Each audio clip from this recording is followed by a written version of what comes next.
तुम्ही 8 दिवस घेतला ना का तुमची परमनंट ऍसिडिटी बंद होणार. ऍसिडिटी हा काय प्रकार आहे आणि ह्याच्यावर उपाय काय? ऍसिडिटी आहे ना होतो कसाला, समजा आता तुम्हाला भूक लागली तर कमीत कमी 15 मिनिटं किंवा अर्धा तास मध्ये तुम्हाला खायला पाहिजे. तो जेव्हा आपण टाइम काढून टाकतो, 1-1.5 तास काढून टाकतो, त्या टाइमला काय होतो का आपल्या शरीरामध्ये आहे ना डायजेशनसाठी टायमिंग ऑटोमॅटिक सेट होतोय. त्यामुळे तुम्हाला म्हणजे आतमध्ये द्रव्य चालू होतात निघायला. तुम्हाला जे भूक वाटते ना तेच आहे, ऍडव्हान्स मध्ये द्रव्य सुटतात. आपण ते टाइम काढून टाकला आणि नंतर खाल्ला तरी ऍसिडिटी होते. दुसरं, जर का तुमची रात्री झोप बरोबर नाही झाली, जर तुमच्या डोक्यात काहीतरी जास्त विचार चालू आहेत तर ऍसिडिटी होते.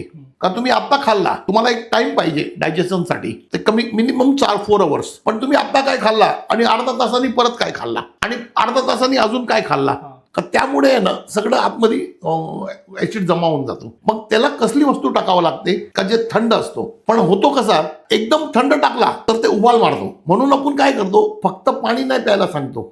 ऍसिडिटीसाठी कधी पण झालं तुम्हाला, एका ग्लासमध्ये 25% दूध टाकायचं आणि 75% पाणी. त्याला पाहिजे तर थंड पाणी टाकलं तर जास्त बरं आहे, किंवा त्याला फ्रीजमध्ये एक 5-10 मिनिटं ठेवला का ते थंड झाला, दुधाला मिक्स करून आणि ते तुम्ही पिला ना तर काय होतो, तो जो ऍसिड असं उचलणार आहे ना तो का नाही उचलत, कारण ते दूध आहे ना त्याला भेटला, तो दुधाला डायजेस्ट करतो म्हणून ते वर उचलत नाही आणि बिझी होऊन जातो. आणि पाणी टाकला थंड म्हणजे तो असं स्वतःच बसून जातो. आणि एकदम सिंपल उपाय आहे, तुम्हाला 15-20 मिनिटात अर्धा तासात एकदम आराम होऊन जाईल. आणि जर का रोज होत असेल तुम्हाला, ह्याचा अर्थ तुमचं डायजेशन सिस्टम प्रॉपर सेट नाही. मग त्या ह्याच्यामध्ये आहे ना रात्री झोपायचा अगोदर 15-20 मिनिटं अर्धा तास अगोदर हे घ्यायचं पाणी.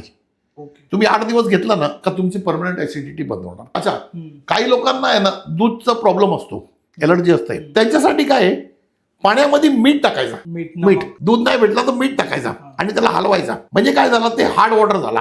हार्ड वॉटर तुम्ही ऍसिडवर टाकला तरी तो बसतो. हा व्हिडिओ आवडला असेल तर चॅनलला सबस्क्राईब करा आणि पूर्ण व्हिडिओची लिंक बायोमध्ये आहे, तिथे चेक करा.